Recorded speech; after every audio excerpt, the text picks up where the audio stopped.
it turned out that no one actually switched over to Hinduism. I mean, if they would have, I guess that would have been like, okay, too, like, right? But but actually deepen their faith. Absolutely. By learning more. Absolutely. And when they were able to step difficult though it was, through that blinder belief that, again, in full disclosure, they'd been taught by the church. They didn't come up with that on their own, right?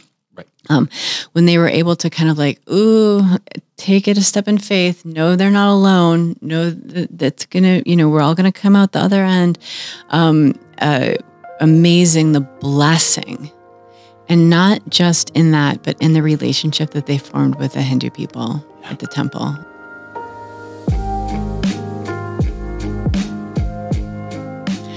Welcome to The Well, where we get together and talk about life, death, and everything in between. My name is Pastor Carrie, and my favorite biblical character is the Samaritan woman at the well. My name is Jay. My favorite thing to see while hiking is waterfalls. It's a good one. Really hard to argue with that. Yeah. and you have to see so many things on your way to the waterfall. That's exactly pretty good. Right. Yeah. Would rainbows be a good thing as well? Yeah. Oftentimes they go with waterfalls. Yeah, it's not a bad deal. Perfect day. Fantastic. Well, we get together here at this well, and we have another person who gets together with us. So let's introduce him. Hey, Mel. Hey, Mel. How's it going today? Not too bad. Mel says he's anxious for spring. Yeah, we're about to have another little snowstorm here, and he says no. Yeah, he doesn't like that at all. But he's been counting robins, and he's up to 5. There we go. Does his hand have 5? No, it has 4, but 4 plus 1. So Mel lives here in the well, and when he's not wishing that it were spring, he is collecting topics that people talk about as they walk by and meet at the well. He writes them all down, and just in case anybody ever stops by and needs something to talk about, right, Mel? So he's going to lend us some of his topics today, and we'll see where we come, what kind of conclusions we come to, and what kind of conversations we have. So are we ready, Mel? You want to get to it? All right. Your shirt looks springy anyway, I will say. The spring vibe going for Mel. It's better to look good than to feel good, Mel. All right. Okay, you just remember that. All right, here we go. And down to the well he goes. All right, swimming around a little bit down there. I wonder if Mel likes waterfalls. I bet he does. I bet. Well, all right. Thank you, Mel. All right. We should add that while we're getting the question read that Pastor Tim is not with us this week. Oh yeah. He is out sick, and we were on a deadline, so we are recording without him. We will see him next time. Excellent. Yeah, get well soon. Doug. Yeah. All right. So question 1: when it comes to love, what matters more, words or actions? Good one, right? Yeah.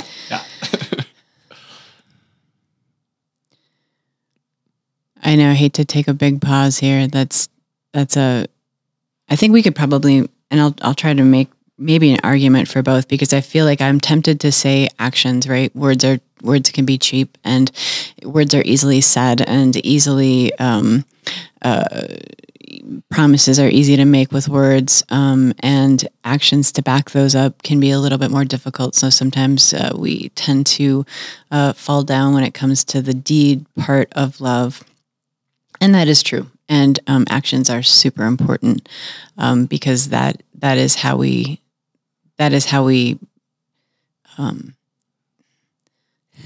trying to think of how to say it that it doesn't sound like make love, but that's how we make love. That's how we produce love. That's how we make love happen, right? But I'm gonna go ahead and also put a plug in for words. Sometimes I think we can let words go and forget to say them. And words, I'll bring Mr. Rogers up so early in the day. Right. He would say when people would, make fun of him, and his caregivers would say, it's okay. It's just words. They can't hurt you. And he said, no, words really do hurt, and words can hurt more than physical violence. And I think sometimes words of love can help love grow even more than actions of love. It's to be specific and purposeful about words of love for people can feel, I think, vulnerable. And that is sometimes maybe why I think we tend to sometimes neglect the words of love. I had a friend once who called me up after a conversation and said, I want to thank you for that conversation. I'm trying to be more purposeful about feeling gratitude, but then also expressing gratitude. And it's funny because that was years ago and I still remember that, right? That was so meaningful. And it was so meaningful to me to know that conversation was appreciated and to know that I was appreciated. And did it say which is more important? Is that which matters more? Yeah. I think that's probably a false dichotomy. We don't have to choose which one matters more. But I'll put a word in for words today. So yeah, no, I'm going to claim which one matters. No, I'm just kidding. I think it's such a, I don't know if paradox is the right word. I'm with you in the complication of trying to decide which one's more. I think traditionally in my life and natural way of thinking, I would probably say actions first, but then when I really think about it, they're just so intertwined when they matter, right? And so I think I was thinking of this quote, and I can't quote it directly without having it in front of me, but it's an unknown author quote, and the paraphrase of it is, "Sometimes I love you isn't always said as I love you. It's here I made this for you." Mm-hmm. Text me when you get home. Those types of things but those are still words, right? And they're still, but there's still a form of action to be taken to say those words, but then also have those words be received and reciprocated. That there's a form of love in words, but also mixed with action that I'm going to text you when I get home, right? And so probably risking oversimplifying the question there a little, but I think, take that to whatever that is. When I was a kid growing up, on the playground, in hindsight, I really wish this is not something that we say on the playground, but the sticks and stones will break my bones, but words will never hurt me. A lot of words have hurt me over the years, right? And that's true for a lot of people. And maybe if you're willing, I'd like to get your thoughts on this because I'm thinking out loud as we're recording. I think words are action. Yeah, that's a good way to say it. I think because if I think of the times that words have hurt me, 95% of the time it was a choice by somebody to say those words. Mm-hmm. Sometimes it was misunderstanding, and we worked through that, right? But a lot of times the words that really hurt were chosen to be said. And so there was a form of an action in those words. And I also think of the times that I felt really loved and cared for, and there was intentionality in action with those words. And so I think they're too intertwined to say which one matters more. I think when they matter the least is when they're not connected, is maybe the way I would twist the question. Yeah, I think it's a good point. It's funny. It brings up a lot of, I think, things that we are confronting and negotiating in our modern sort of life. Does it matter if we lie, right? Or our lies just whatever we can get away with, right? What does integrity in word and deed mean? And is it important? I wouldn't think that would be in question. But it seems that we call that a little bit more into question. And it also reminds me of some of the things that I think we're starting to realize about AI and Chat GPT. Those are just words, right? I mean, the AI is saying words, but what kinds of things can those words do? And if we are giving words to AI, artificial intelligence, whatever we want to say that means, what kind of other things are we allowing that AI to do by giving it the opportunity to have words? And AI can't do real actions but what we're coming upon is that the words can produce actions. And in the receiver of the words have perceived actions behind the words, right? And that's all perception, but yeah. No, so I think you're right. I think words and actions, just a different flavor of the same thing. Mm-hmm. Yeah. Yeah. So, I guess that's what I was trying to say, maybe. Yeah. Yeah. And I have to end us in a Charlie Barron's, right, of how he says I love you is watch for deer. Yes.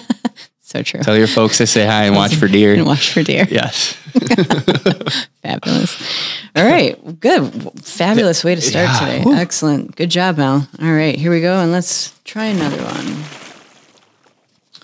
Here he comes. All right. Looks like he's got a good one here.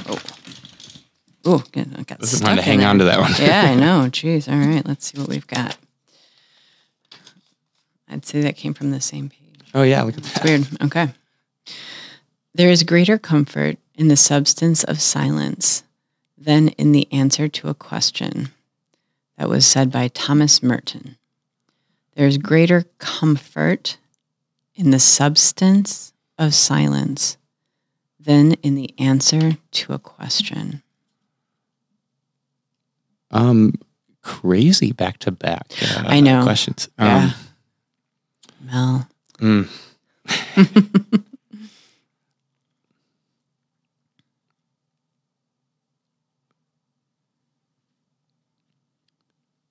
I think that's an interesting question for you too. Yeah. Isn't it? I mean, all of us too, but I know that, you like to have a good conversation. That's why is it interesting that I was taking silence to ponder the fact that like my initial response is like, man, I love to talk to people. And you and I were in worship together last night in our Wednesday night worship. And I feel like I felt energy coming from you during our silence of appreciation for the moment that we were able to take in silence in meditative worship. Maybe, yeah. And I think my observation. Now that we're going there, we'll get a little vulnerable. For those of you watching or listening that know me well, you in a public way, I'm pretty much on, right? Whatever that means. I'm bouncing around, creating some weird form of energy, whatever it is, right? Talking a lot. To be completely honest, one of the ways and reasons and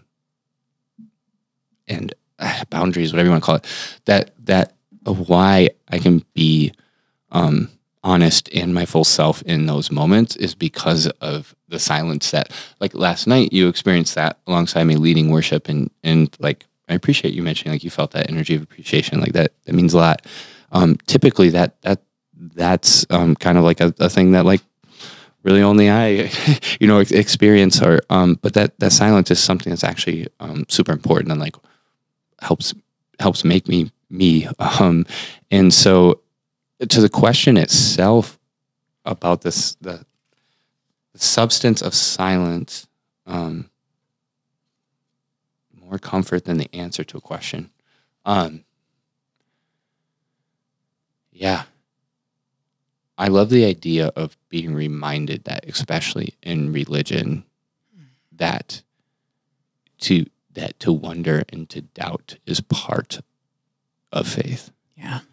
And that even sitting in our wonder and doubt is part of faith. And if faith, I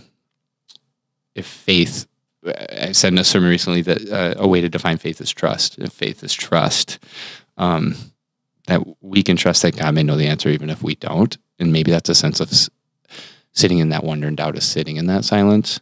I'm also a very intuitive and why and how person, and I love to know answers. So, it's complicated, but I think that's where that faith, where religion, that's where the faith, spirituality of that trust in that God is with us even in that. And sometimes we just have to sit and rest in that promise without the full answer we may or may not be seeking. And I have over the years have found comfort in that. Sometimes it feels piercing and sometimes it feels really comforting. Yeah. I think publicly I have the image of liking silence, and because I purposely create space for myself and others in silence and contemplative tradition. But shockingly enough, probably because it doesn't come very naturally to me. I also like answers. Jay is taking a class right now that I took in seminary also, where we read this ridiculously huge book in 2 volumes. It's so big. And I'll just say it's called Christian Dogmatics, and I'm just going to go right out there and say it's mostly pretty boring and really, really dry. But I remember coming to the point. So this is, second semester of seminary, coming to the point of like, why is there evil? There's a chapter on that. And like we're in there thinking right now. myself, are you? Yeah. Oh yeah. And like in reading it, going like, okay, cool. Finally, I'm gonna know like the answer as to like why does God allow evil? Why do bad things happen to good people, et cetera, et cetera. And like from getting to the end of the chapter where it literally says, "And why is there evil in the world? It's a mystery." They're like, oh, well, all my money is wasted. Yeah. Like, what am I even doing?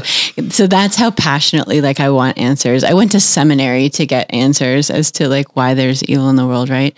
But so the reason that I do try to consciously cultivate quiet and silence in myself is because I have learned that inexplicably, or I guess explicably, because it's in the Bible even, that is where I encounter the Holy Spirit most readily, most easy for me to hear and digest is to quiet myself. My brain, right? The Buddhists call it monkey brain. I mean, it's just like all over the place, all the time, all over the like jungle gym and like into the kitchen and then like whatever. I think we as humans growing up in the culture they're growing up in, that our brain has been trained to do that, right? I don't know that we come out that way, but I'm pretty sure that our culture trains us to have that because, and we could go into all kinds of conspiracy theories, but when we're in that space, right, we are consuming more, we are, all those kinds of things. So when I am able to discipline that, and because it is and the Buddhists think of it this way too in books that I've read, a bossiness. Your brain will boss you into places that you would rather not go. But you as your entity, right, as separate from your physical brain, are able, your consciousness can discipline that. And when you do, you realize, you know what? I guess I don't need to like bounce from one need to another, from one sort of fulfillment of desire to the next fulfillment of desire. I'm actually whole just the way I am, right? And God comes to me just in this moment every time. And I do believe in the holiness and the power of the present. And I find peace when I can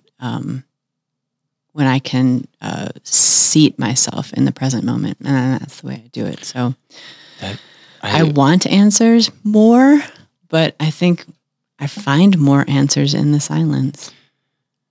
Yeah, and I when you were saying that, I was thinking about from one desire, one need to the next, and also like culturally how we're so ingrained to always produce. Yes, right. And so then if we just work harder, we'll find the answer, right?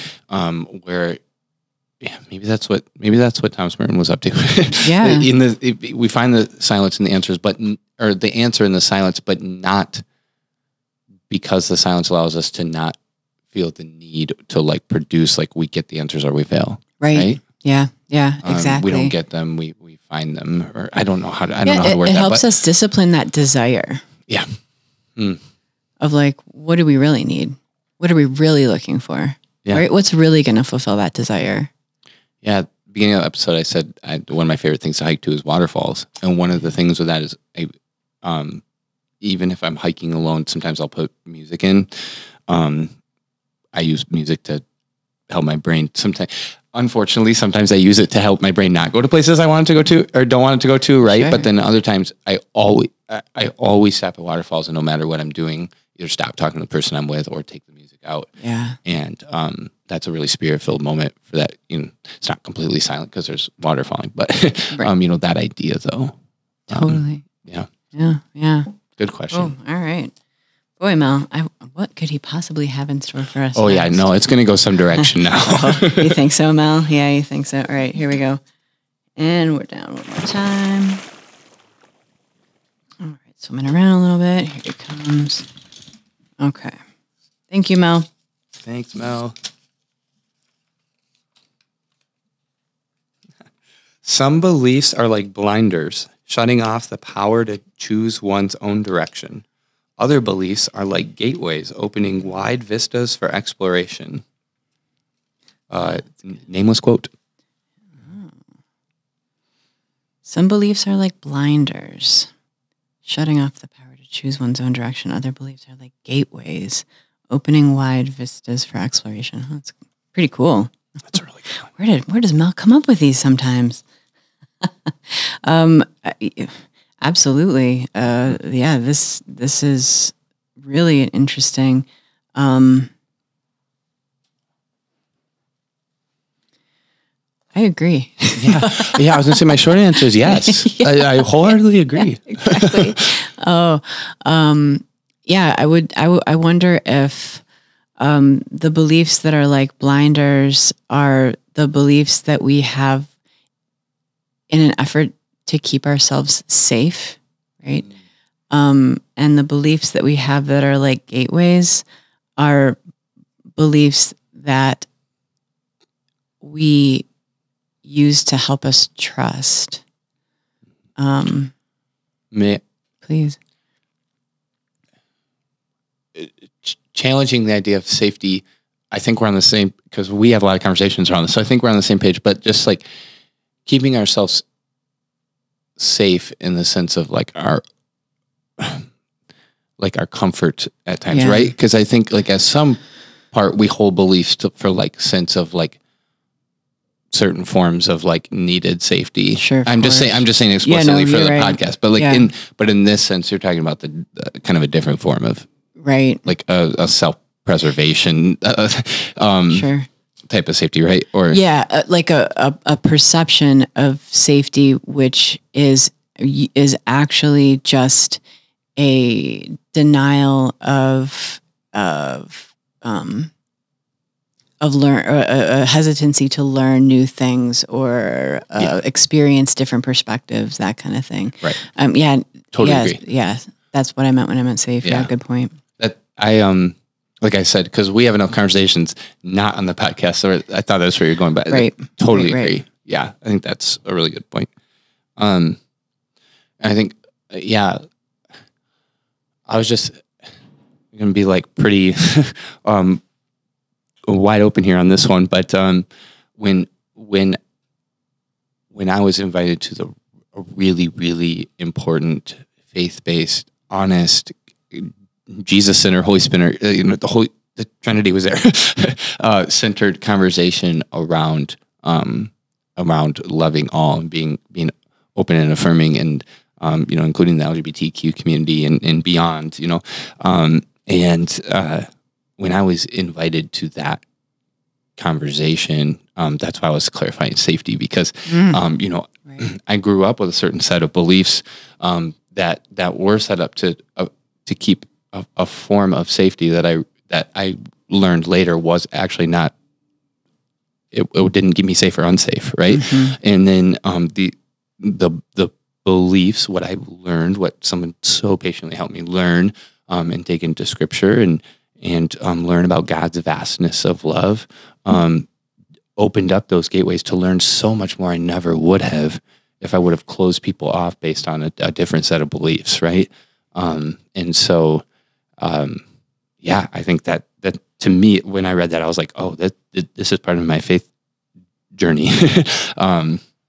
Being invited in someone's set of beliefs was willing to have that open vista to invite me into, right? Where, for so many years growing up, my wonders and questions just sat as wonders and questions in the sake of safety, right? but actually the vastness of God's love and community and all of that came out through someone being willing to take one of those vistas, so to speak, with me. So, yeah. Yeah. Yeah, interesting. And as you were saying that, I was reminded of a class that I once facilitated on just world religions, right, in a church, and it was difficult for some people because we invited people of other faiths, not other kinds of Christianity, right, other faiths. Yeah. And at the end we all went to a Hindu temple together. And, there were people who were really scared. What am I going to find when I get there? Is there going to be something that they ask me to do that's going to be like against my belief, against what I believe about reality based in my Christian faith? And it was kind of like we had, and I saw very clearly that like this person they weren't alone, had been taught that you can't open yourself up to things like other faiths, right? Because what if something were to resonate? Right. Yeah. And all of a sudden, I've heard of it as you feel like you're cheating on Jesus, right? Yes. and so it was a real journey that we went through, and I was able to be there in the sense of I'm going to be with you. We're going to be there together. You don't have to do anything you don't want to do. And so our Hindu hosts took us. It was this great temple that they had built. It's an interesting story, but they had incorporated all the major temples of India into this one kind of temple complex. Oh, wow. So we were able to visit each of the regions of India and each of the sort of flavors of Hinduism in one little sort of temple area. It was very, very cool. And then we were able to eat with them. When we were finished, they made us a lovely meal as well.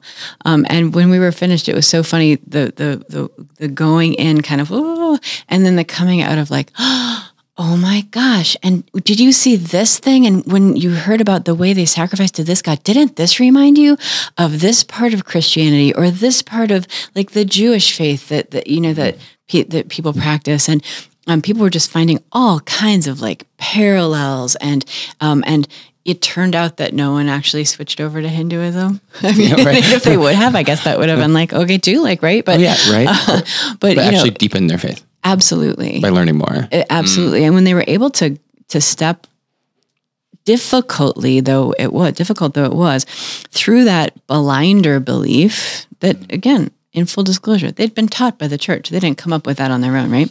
Right. When they were able to kind of take it a step in faith, know they're not alone, know that's going to, we're all going to come out the other end.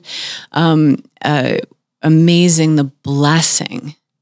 And not just in that, but in the relationship that they formed with the Hindu people at the temple. I mean, they're just regular people. Right?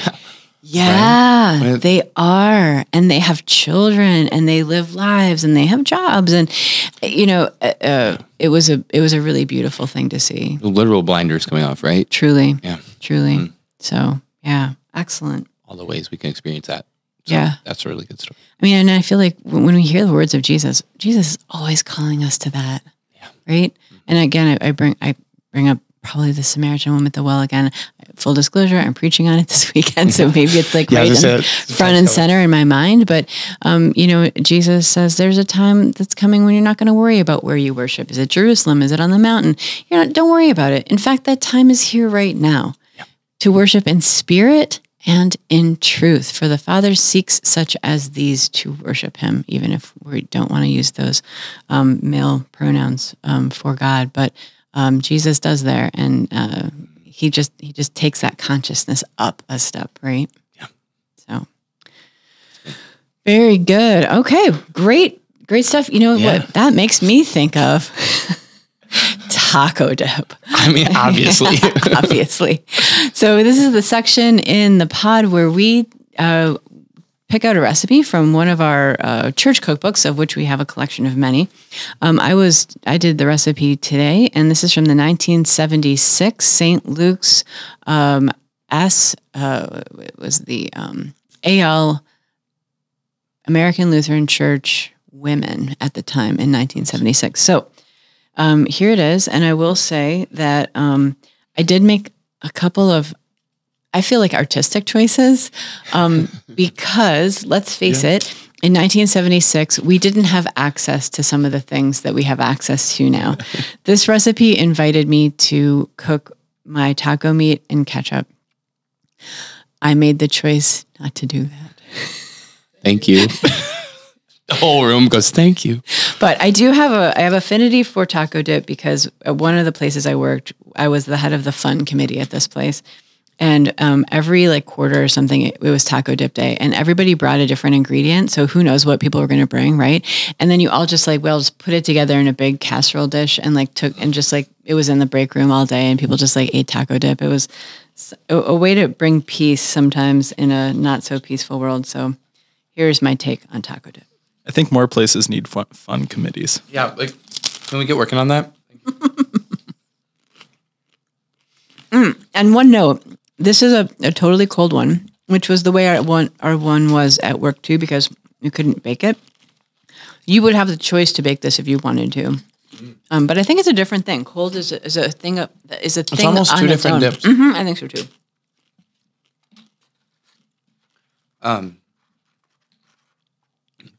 Yes, that's my response.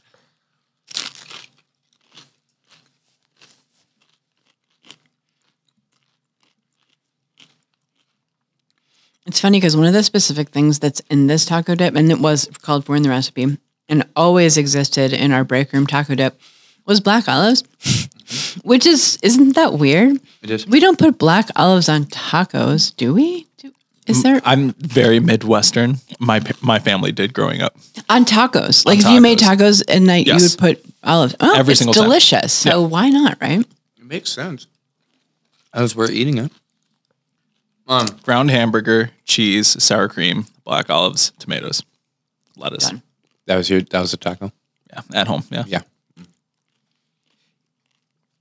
In a way, this is also very reminiscent of that. Is it? Yeah. In a non,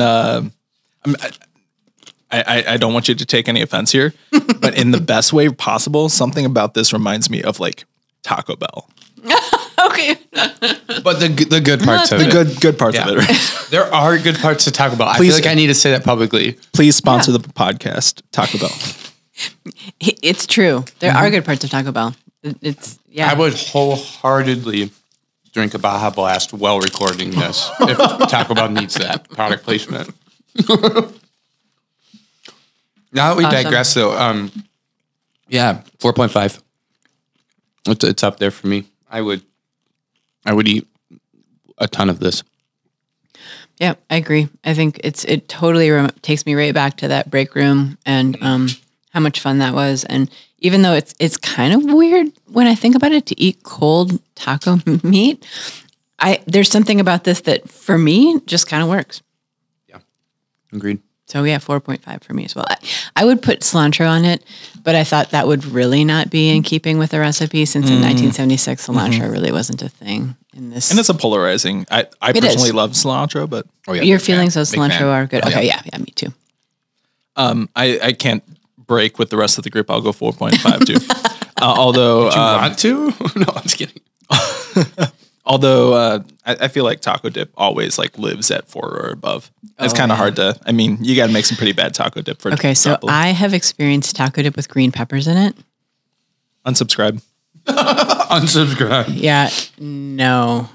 So that to me is a quick way to 0 stars. But other than that, man, it's hard to go. Like if you're at a potluck, don't you get the taco dip? Yeah, I would too, for sure. Now, while this taco dip is I'm tempted to have this be my God moment because it is really delicious. I mean, it's up there. I have a God moment for our pod today. I got back just recently from a trip to Tucson. Never been to the desert before. It was a wonderful experience overall, although many sharp things. Always had to watch out where you were putting, don't fall, because if you brace your fall, it will be worse than if you just falling. fall naturally. But it was a trip for my birthday, and my father-in-law kindly got me a gift certificate for a spa there.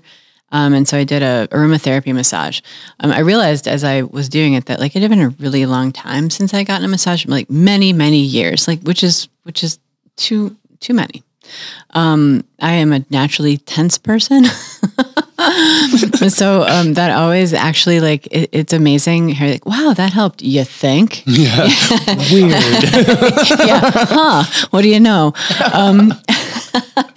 But so I right at the beginning of the massage, like laying, face down, and I heard very loudly in my consciousness the thing that the father and the prodigal son says to the son who stays behind. Right, the son says, hey, I've been here this whole time, and I never get a pig to roast, and I never get a goat or whatever, and the father says, my son, you are with me always, and everything that I have is yours. And I realized in that moment what a blessing it is to be on the journey of leaving and returning, and that in a certain way, our whole lives are patterns of leaving and returning, right? And even the son in the story, the son who stays behind, who stays at the father's side, has left emotionally, right? Because he's angry, he's resentful, and so the younger son leaves literally, the older son leaves figuratively. But how can you experience the joy in homecoming if you never leave, right? And leaving is painful. Leaving emotionally is a painful thing. But there must be something about what it is to be human, that we do that. We have these cycles of leaving and returning, leaving and returning, leaving and returning. We can think about that in a lot of different ways in our daily lives as well. There's something very human about it. But then there's something so God about always welcoming the same way every time. With open arms, put the best robe on, put the rings on the fingers, and oftentimes I let my regret at leaving cloud my joy at returning. And it was a real reminder for me that the Father doesn't say like, well, you shouldn't feel guilty. Like, you left, and, it's us who have that guilt on ourselves, who feel regret, and if only I could have done things differently. And when I think about all the time that I spend like ruminating on what mistakes have I made in the past and how could it have been different, and God just calls us out of that. And I took a couple of deep breaths of just like, oh my gosh, yes, we're with God always, and everything God has is ours, and everything we have is God's, and that's the way it is. Eternally, if only we could remind ourselves every once in a while that is the case. Wow, thank you. Yeah. Sorry, that got me. Thank you for journeying to the well with us. May God's peace be with you.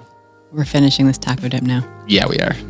The Well is a podcast of St. Luke's ELCA in Middleton, Wisconsin.